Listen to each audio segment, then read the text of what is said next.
Hi everyone, I'm Kaylee. I live in Florida and I love all things autumn. Fall is my absolute favorite season in the whole wide world. I love the smells, I love the textures, I love the coziness, the nostalgia that it creates. And it's really hard to get a hold of that when you live in Florida. It is summer, 3/4 of the year here. Oh my goodness gracious. So we kind of have to work extra hard to get that cozy fall feeling going for ourselves. So one of the ways that I'm trying to sort of create that in my own backyard, literally, is by growing my own pumpkin patch, which I have found is easier said than done in Florida.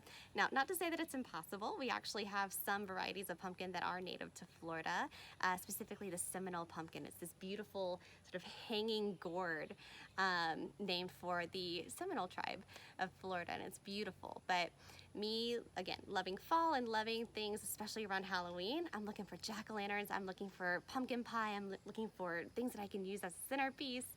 And so that's a little bit trickier than sort of the hanging gourd version.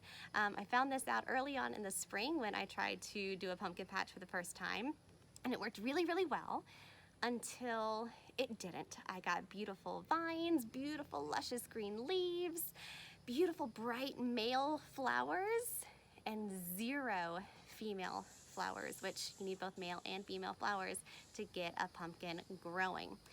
So I had to take a step back, I had to do a lot of research, and now I think I'm ready for round 2 of this pumpkin patch experiment.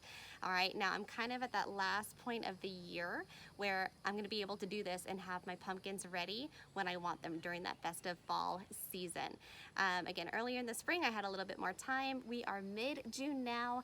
Mid-June to early July is kind of that last window of opportunity to get those pumpkins when you want them. So I'm hoping that this time around, based on what I've learned, it's gonna be a lot more successful.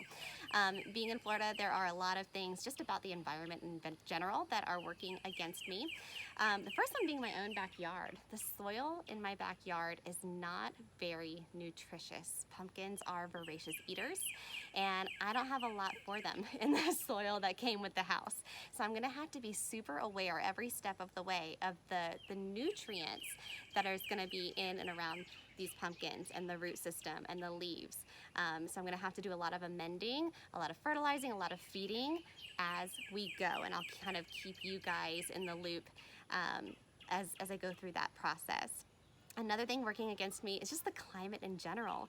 Florida is the sunshine state. Pumpkins love a lot of sunshine. We got plenty of that, but it's also really muggy. Pumpkins need lots of water, sure, but they don't like to be in a sauna, and it is really humid here, like all the time, especially this time of year. So I'm also gonna have to be really conscious and really aware of the moisture surrounding my pumpkins.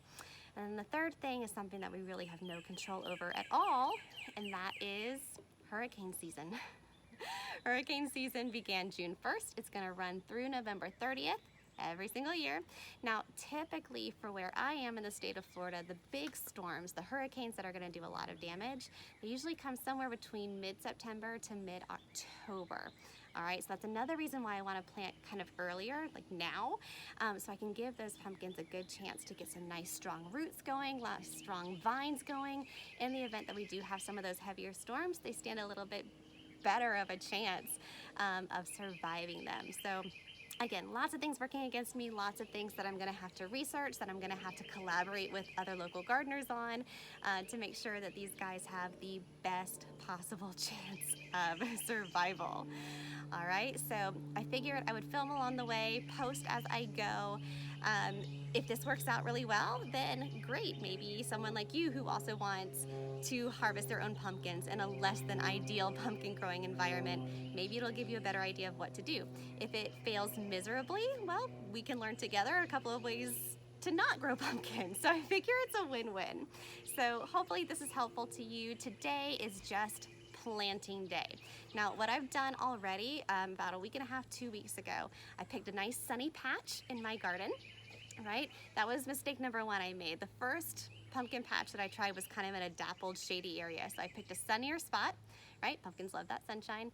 I went ahead and tilled up the ground and amended it a little bit with some compost, a little bit more of the, things like potting soil to give it a lot more nutrients to lay a super nutrient-rich foundation for these pumpkins.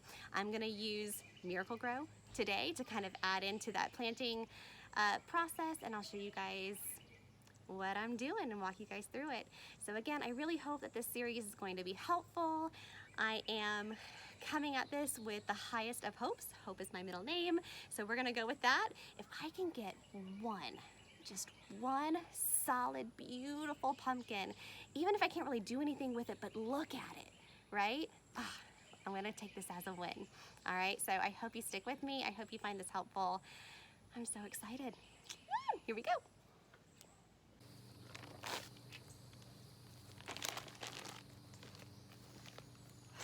Okay, so I've got my foundation ready. Everything is good to go. I am going to use Miracle-Gro today, right? Easy, simple, readily available to plant my pumpkins in mounds. There's a lot of different ways that you can go about this process. Some people like to plant in rows, some people like to plant in mounds. Some people say soak your pumpkin seeds for 24 hours in water before you start to plant. Some people will have you actually begin the planting process in a cup, and then once it starts to sprout, then transplant to the ground. Lots of different ways to go about this. For me, again, because the nature of my soil is not as nutritious as I would like it to be, I'm gonna use the mounds to kind of give it an extra layer of nutrients so that it can grow through it, establish that really hardy root system, then go through that top soil of layer that I created, with the tilling and the compost, and then hopefully by the time it reaches the less nutritious ground and soil below, it's already strong enough so that it won't matter too much. All that being said, I am going to be very attentive to its nutritional needs as we go. So again, just using some Miracle-Gro today to make some mounds. I think I'm going to make 3. I think that's a good size. And yeah.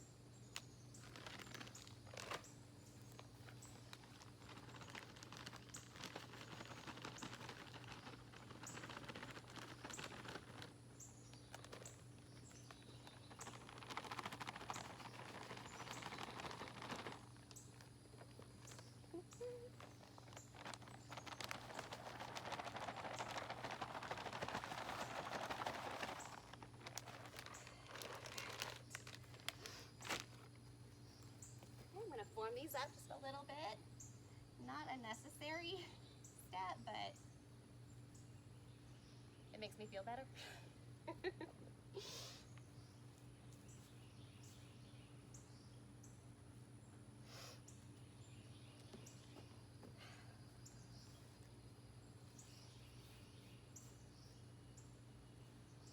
Really kind of tuck it in there just a little bit.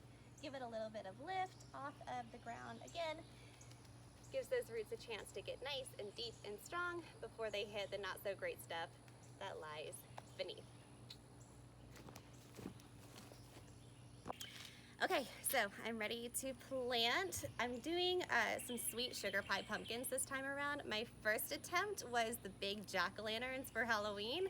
Again, it worked really well until it didn't, and now I'm on a time crunch. So these are actually not as good for jack-o'-lanterns, but really, really good for baking. I have a killer recipe for a pumpkin pie, so it'd be really nice if I could use one of these in there. Wishful thinking maybe, but that's what we're gonna go with. So I'm going to plant in each of these mounds. If you come in here, they go about 1 inch in. So if you look right here, that knuckle on your finger is about 1 inch if you need a little reference guide. I'm gonna plant, I'm gonna say maybe 4 in each mound. So I'm gonna make kind of little wells in there, spread them out a little bit. Pumpkin seeds in. 3, 4, cover them up, make a wish. All right, next one. And just repeat that process, right? So kind of going down into the ground. Whoop. Okay. Wishing you all the best of luck. All right, now it is my intention as we see these start to sprout, start to get their leaves going, that I am gonna come in and thin these out a little bit, which means not all of these guys are gonna make it to the end. I know it's a little morbid to say right here in front of them, but the idea being that if I thin out these plants, there's gonna be less competition for nutrients, less competition for sunlight. So when it gets to come that time, I will definitely film that for y'all. It's gonna be kind of a Sophie's choice moment, but we'll cross that bridge when we get to it. All right, I love you all. I'm proud of you. I'm gonna give these guys a little bit of water, lots of good vibes, and I'll keep y'all posted on how we go.